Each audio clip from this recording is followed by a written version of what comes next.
I grew up in the Czech Republic, and I grew up behind the Iron Curtain. Oh, so you couldn't go to different countries within the USSR? You were just in Czechoslovakia? No. We could only go to the countries. We could only freely visit the countries in the Eastern Bloc, like Bulgaria, East Germany, Poland. So anything kind of east from us.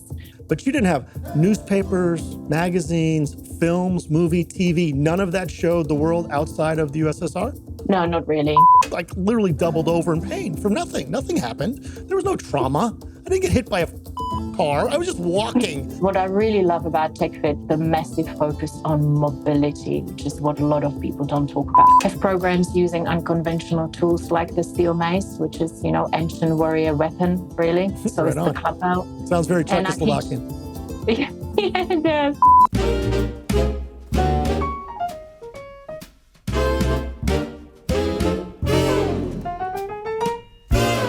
Hi, everybody. This is Dan Dante. Welcome to another episode of Middle Age Mess, the show for people who got botulism at least once by drinking out of the garden hose. Today, we've got a New Zealander, and I'm always excited about dealing with, Aussies and New Zealanders and everybody with cool accents. So, Jana Barrett, welcome to the show. Thank you so much for having me, Dan. Such a pleasure to be here with you. Look at how awesome where you live. I mean, unbelievable. Look at where you live. I wouldn't work. I just sit there and look at the sea all day long. It's fantastic. It is, yeah. I'm very fortunate. Where exactly are you in the world? I am in the capital of New Zealand, Wellington, and I live right on the harbour head. So look, I know we're talking about fitness, we're talking about women over 40, we're talking about all that stuff, but I kind of like to get a little bit deeper. I like to find out a little bit more who you are, kind of check. So where did you grow up and how did we kind of get here today? I grew up in the Czech Republic, and I grew up behind the Iron Curtain. So when I was 12, when communism fell. So I had a really quite juicy childhood. I, grew up in communism, and then literally from day to day, we were living in a different kind of political reality. Well, screw the over 40 women fitness thing. We're talking communism today. This is super interesting. So the East Bloc fell in 1989, I believe. Yeah. Which means you were born in 77. Okay. So tell me about communism. I want to hear about it. Well, I didn't know any different. So, when you grow up in something, you just take it as your reality, right?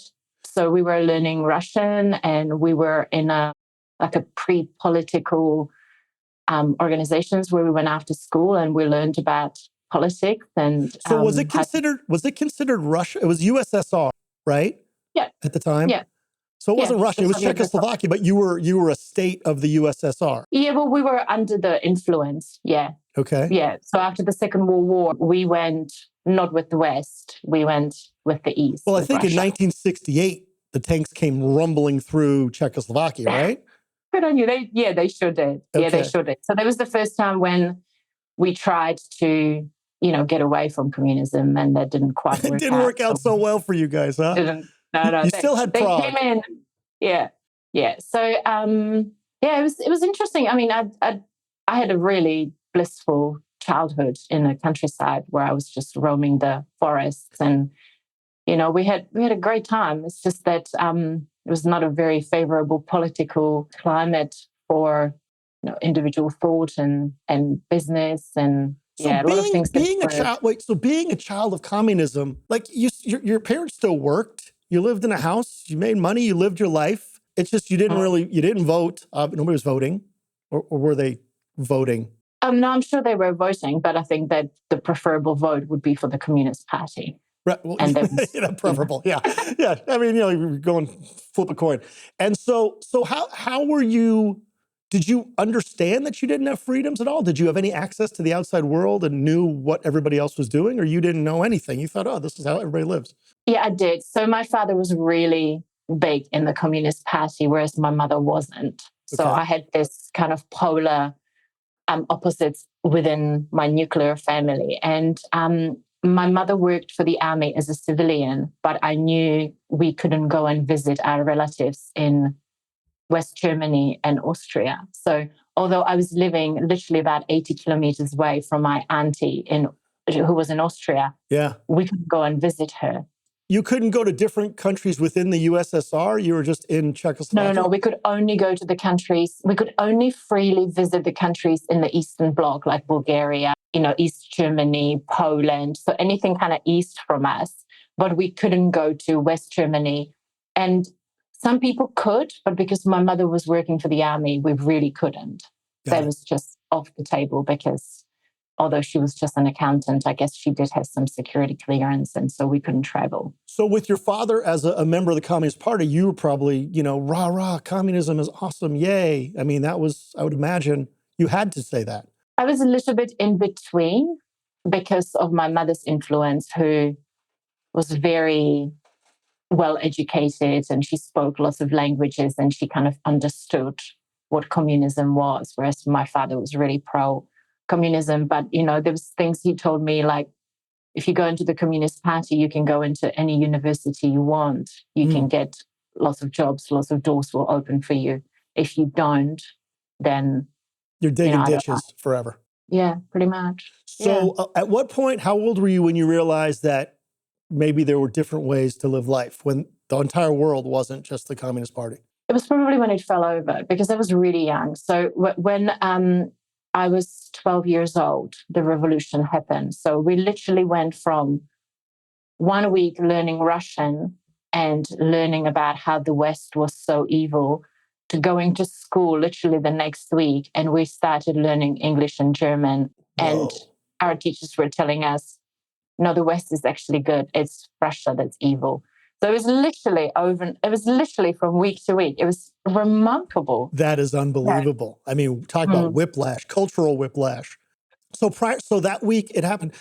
So you had no access. I mean, that was obviously pre-internet, but you didn't have newspapers, magazines, films, movie, TV. None of that showed the world outside of the USSR? No, not really. No. I mean, you could probably find it underground if you were looking deep enough, but no, our newspapers and our magazines, it was all very pro-communist propaganda and very anti-West. Oh, wow. A lot of Western songs, for example, were translated and dubbed, sang by Czech singers with Czech words. I can't imagine disco in Russian. I just can't even think of that concept. It's too scary to imagine. Yeah, it was really weird. Yeah, it's kind of funny sometimes reflecting back on my childhood and, how I live now. This is the fun stuff. I love talking about this stuff. So what happened to your dad when your dad, all of a sudden, did he lose his job? I mean, he's no longer a Communist Party apparatchik. No. He was a blue collar worker. He didn't. And they kind of just exited the Communist Party and kind of pretended like nothing really happened. Yeah. That's so crazy. And then did Czechoslovakia, I mean, did it become, it's not a democracy, or maybe it is a democracy now. What is it? What did it become? It's a republic. It's a republic now, and it's only the Czech Republic. We separated from Slovakia in 1994. So it's a very small country. Yeah, I think they're kind of calling it Czechia now a little bit, but it is the Czech Republic. It's a republic. We have a president, we have a prime minister, we have parliament. And did that start in 89, like immediately, like all that stuff got set up quickly? Yeah, pretty quickly. Yeah, I was still quite young, so I didn't, at 12, you don't really have a very deep, thorough kind of understanding of politics, how it all works. But pretty much, we had Václav Havel as a president who was a jailed poet, and it was all very exciting. Yeah, a lot of people were released from jail. Yeah, I can imagine. Political enemies in quotation marks. Right. And when did you start learning about the rest of the world? I mean, did you start getting newspapers? Like, what was it that opened your eyes to how life was outside of Czech Republic? Yeah, absolutely. And I think it kind of coincided with the introduction of the internet as well, when I was a teenager. So early 90s. Yeah, interesting. We suddenly just kind of got flooded with the way of living in the West. And I remember visiting Austria and my auntie for the first time, must have been probably 1990. And my mind was absolutely blown, because in the communist supermarket, there's very little in there. We used to grow our own food. Yeah, bread and water and vodka. That's it. Pretty much. Communism doesn't really understand the kind of demand and supply. I mean, I remember queuing for mandarins at Easter time, at Christmas time, once a year. That's when mandarins came into the country. It was bizarre. And then I went to this Austrian supermarket, and I had never seen so much food and so much choice. In 1992, I went to Europe, and the wall was down, and we were at Checkpoint Charlie, right? And I was standing there. I took a picture. To the right was West Germany, right? This beautiful white, gorgeous apartment building with flowers, festoon. And I turned to the left to East Germany, like this gray, dirty block of, this is disgusting. It was like, yeah, and it was just fascinating. You were talking about it was 100 yards from here to there, like at the wall.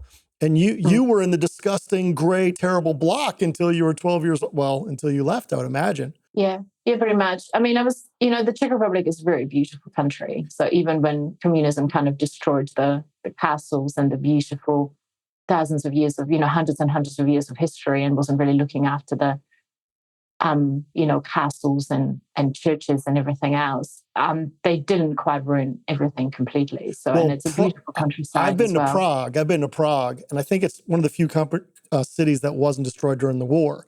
So it still has all that. And like you said, one of the most spectacular, beautiful places I've ever been to in my life. Really gorgeous. Yeah, it is really gorgeous. It's a very special place. Yeah, very rich in culture and history.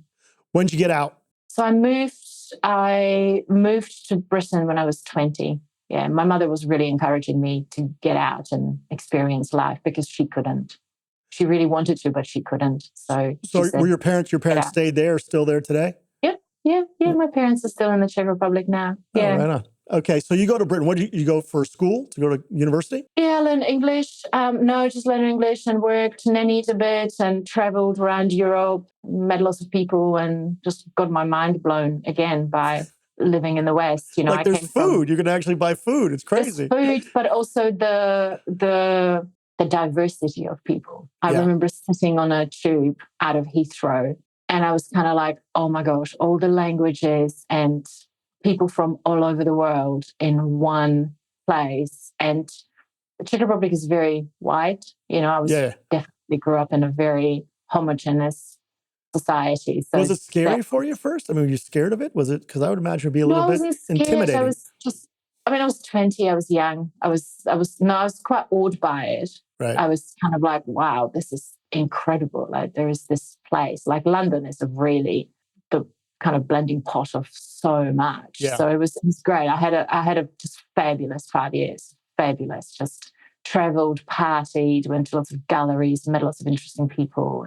I met a New Zealander in London, as you do. I'm sure it happens every single day. Absolutely. A lot of women do, or people. And I moved to Wellington, and it was about 22 years ago now.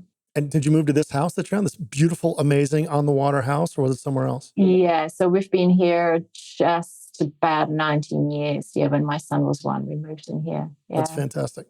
New Zealand is probably one of the few, last places on earth where you can live on the water and not having to be a billionaire. Yeah, that's it. I got to tell you, I've never been. Other than watching the Lord of the Rings movies, I have absolutely no idea what it's like over there. Zero. It's very beautiful. It's very picturesque, very peaceful. Yeah. A little bit stuck in the 70s, I'd say. So now we're in New Zealand. So tell me about the fitness thing. How did you get involved in fitness, and what's the evolution of that?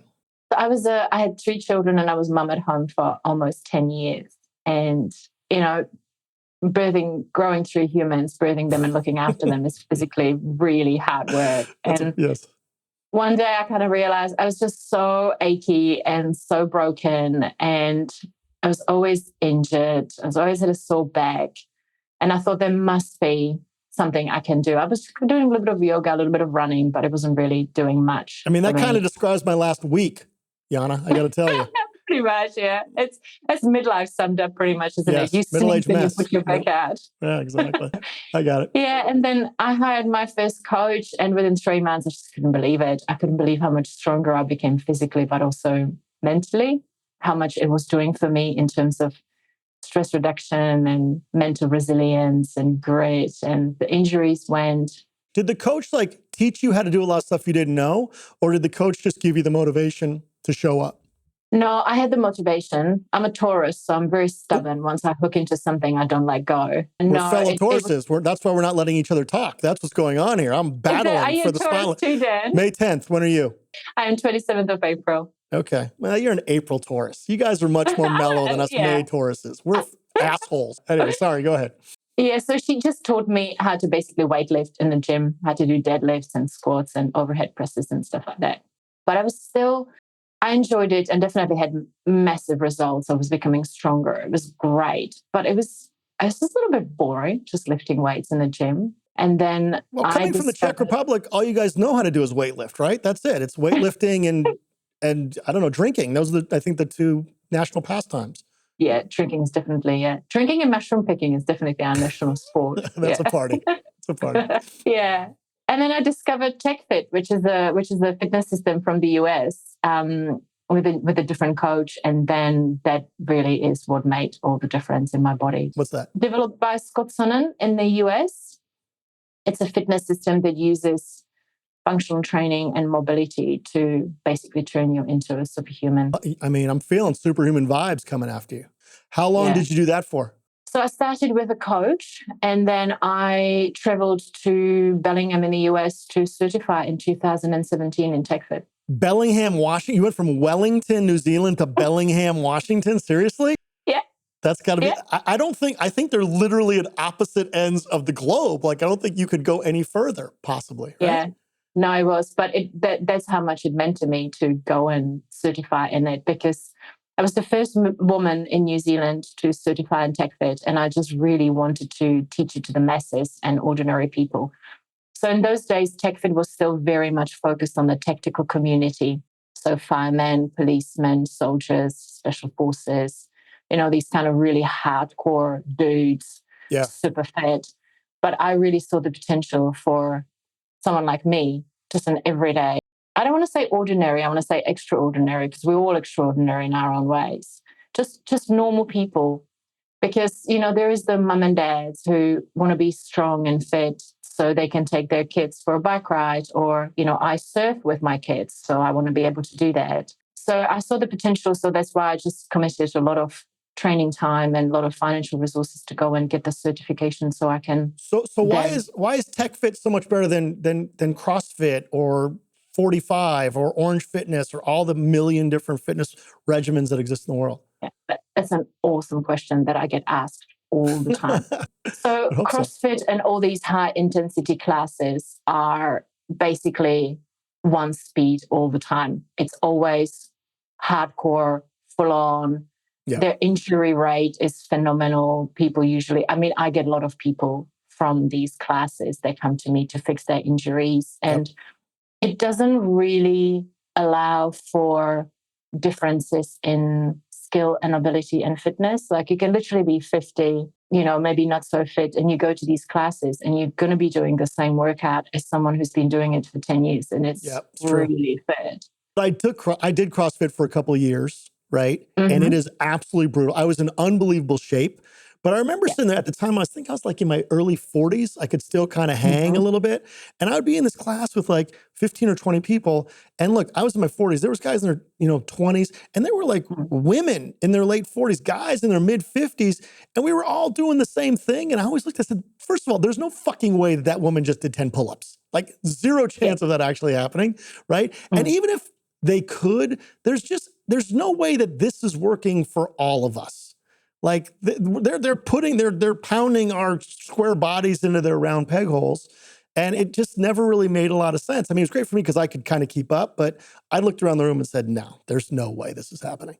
You pretty much summed it up. I went to a few classes as well, just out of interest. And, the technique and form is poor for a lot of people. Once you hit like, hey, we're doing 50 burpees, once most people hit 25, it all goes downhill from there. 5. You mean 5? Yes, I understand. Or 5, or none, know. And hard. There's just not really allowance to reduce the intensity. And maybe I don't want to work this hard every time I turn up. Maybe some days I just want to take it a bit easy because maybe I'm not sleeping well or I've got a lot of stress in my life. And what I love about Techfit, that is really takes the human being on any given day, assesses the stress levels, because physical stress is still a stress and your nervous system doesn't recognize it as good stress. It's just a stress. So it can literally, your workout can be the straw that broke the camel's back, and it, gets you into a really kind of that overstressed zone. So with Techfit, it's like you adjust.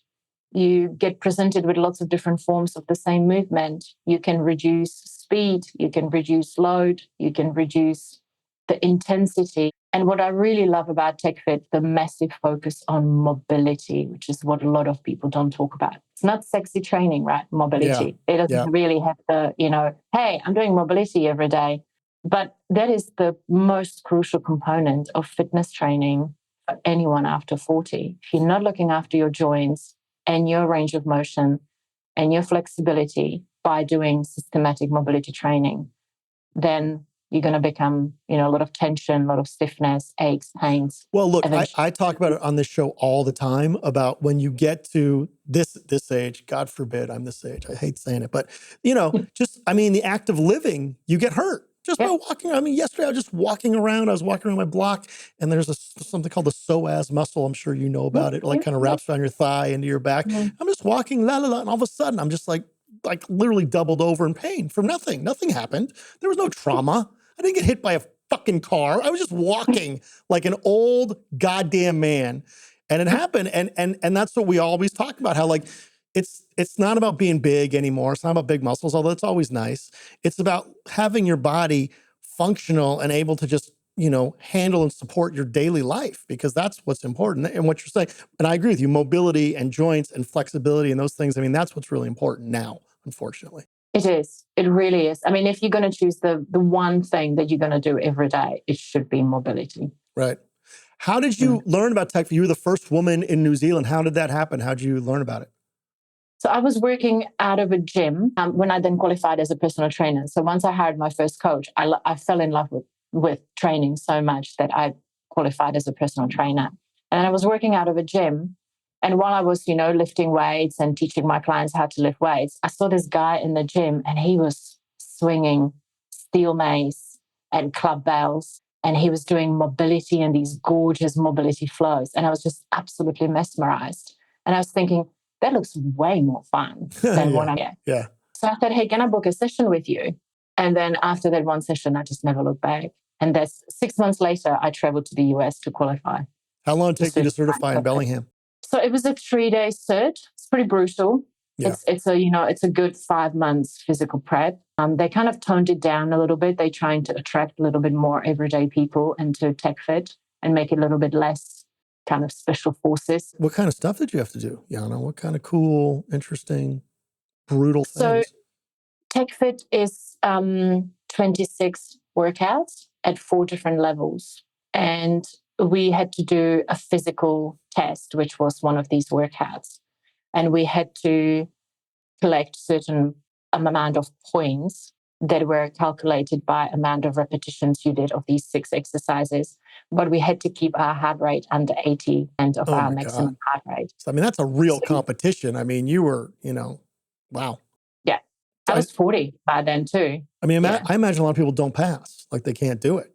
Well, if you prep and you really give it the 3 to 5 months, you will. You just basically have to get used to the physical load of that workout and manage to keep what I call the lid on it. Manage your heart rate, but you get taught breath recovery techniques and things like that, so you can cope with the increased heart rate and then bring it back down. Keeping your heart. That sounds like some Jedi mind trick kind of situation. You know what I mean? How do you keep your heart's pumping? Wow, that's to keep it underneath it. You have to do, there's breathing exercise or something has to be involved. Yeah, between your reps. Yeah.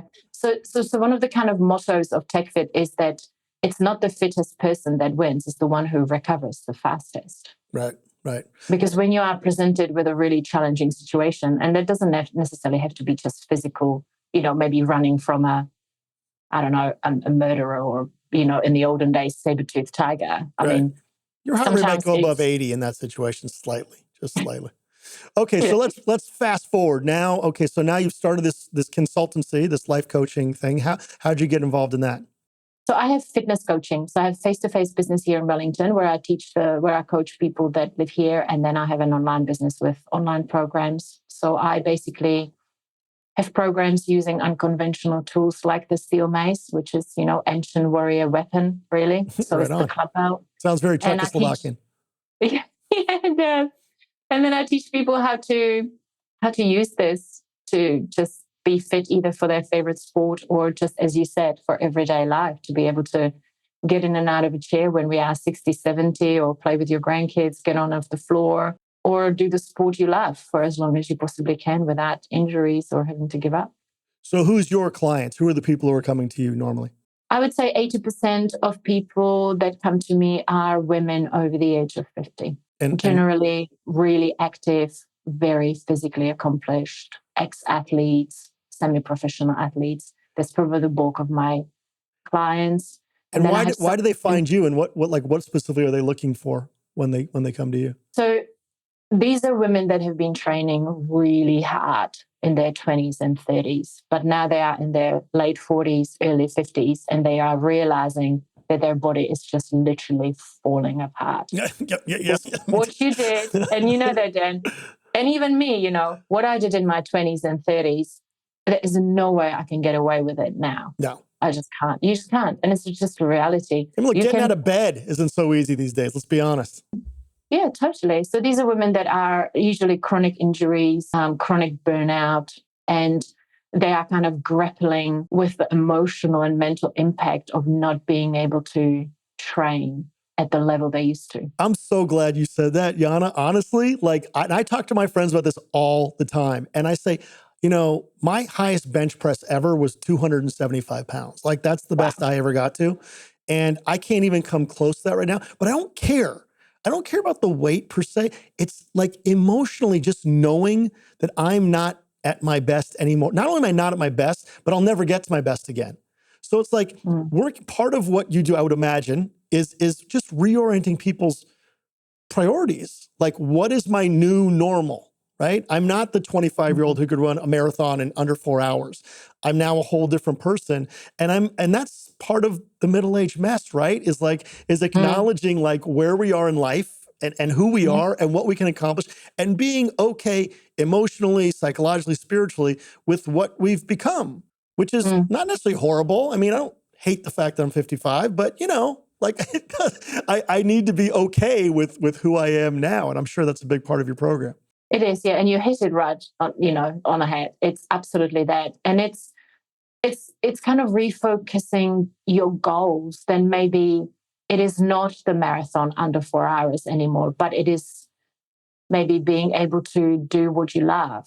Yeah. For as long as you can. Like, for me, that's surfing. Like, if someone took surfing away from me because I've got busted shoulder or a busted hip, I'll be devastated. Or it becomes more about just moving without pain. Without pain, absolutely. That's such a huge thing. And I talk to, people who are younger than me all the time, and I bitch constantly about everything, my back and my shoulder. And they're like, well, just don't work as hard. I'm like, no, dude, I was walking around the fucking block when this happened to me. Like, it's supposed to be normal. Anyway, okay, sorry. We don't enough bitching about me. My God. Tell me about like your typical program. What's a typical program for your clients? So I'm a big fan of fast, super effective workouts, because I really think that very few people have an hour available to go to the gym and do some elaborate supersets and back and chest and tris and bis. I'm all for exercising your whole body every single day, 20 minutes or less. And if you are working with functional tools like the steel mace, you are able to do movements that will hit literally every single muscle in your body. You do 3, 4, maybe maximum of 5 movements. You can do it as an interval training. You can do it as a mace flow, which is very beautiful, which is like a whole bunch of movements.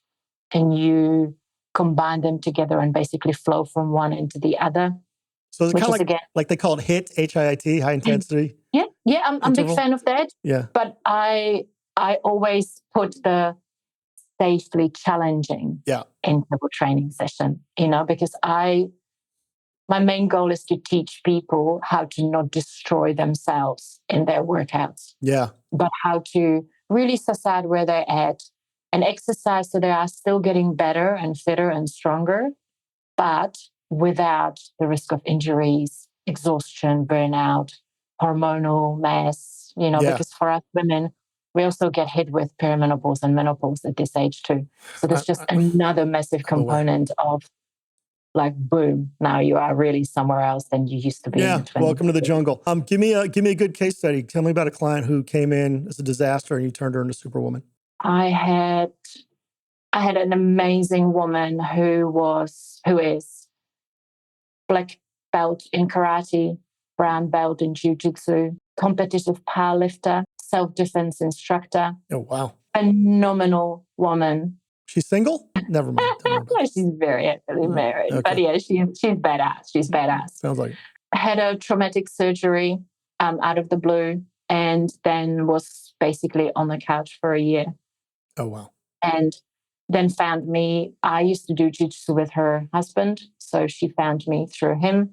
He said, you should really check this woman out. I think that the steel mace and clubbells are really going to speak to you because that reminds you of martial arts. Because flowing with the steel mace, it definitely has a kind of martial art. I keep nodding like I know what steel mace is. I don't know what that is. What is that? I mean, I'm pretending because I'm telling you how smart I am. I have no clue what it means. Yeah. So steel mace, it's actually been around for thousands and thousands and thousands and thousands of years because primal humans used to attach big boulders to a stick. So it's about 1 meter long steel tube with a steel ball at the end of it. And the steel ball can be of different weights. Got it. So you start with something quite light and so it's kind of like dumbbells, but like a little extended. Much longer. But, when you imagine that you're holding the end of a stick and on the other hand, the other end of it is a 10-pound steel ball. And you can do very complex movements that you just cannot do with dumbbells and barbells. Interesting. You're swinging it around your body. What portion of your business is online? How much is face-to-face? So I coach face-to-face 3 mornings a week, and the rest of it is online because I can reach people all over the world. It's quite cool. That is very cool.